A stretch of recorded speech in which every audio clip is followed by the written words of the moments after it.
ya vulala na patroni n'wana bava loko swi lava ku ntukulu wa mbazi mantomeni poison ya ku dlaya munhu bava ya swi kota ku kwatsukwatsu hi dloke na milenze kuswemene famba ni ta vona swin'wana kwale mahlweni ni ku lona n'wi tshika ni ta vona swin'wana kwale mahlweni bava hi ku loko ni nga fangi ni ku kwinya loyi a nge ni tshiki mino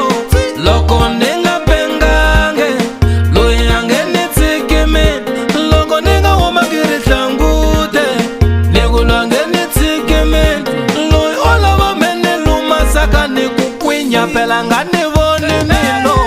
pfula ni ku ni susa misaveni a ta kuma timali ta society kolelo lera yena vafowethu u swi yele xikolweni ni nge voni korona ntatlawa hi rirhandzu phela swi na vaccine ya wona tani dlayi mbize ya wona ni ku kwinya nsiya na vana mina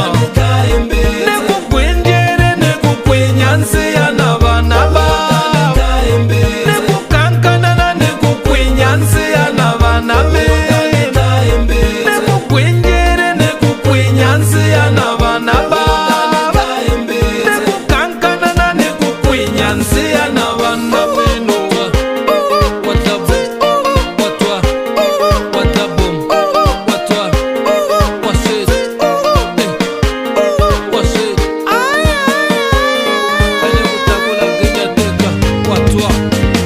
ani tshama hi ku hlonipha minawu ya kereke kambe u ta ni sunga bava ani tshama hi ku hlonipha vatswari va wena kambe u ta ni sunga bava swantswa va ni sola mino kambe me ni ti ponisa bavo hosi ya matilo na swi tiva yi rhandzi divoso kambe vutomi byango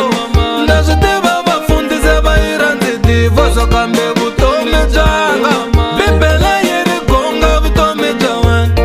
u nga ti dlayi mamani kambe leswi ku ti sunga bavo ku ti hetisa bavo loyi o lava me ni lumasaka ni ku kwinya phela nga ni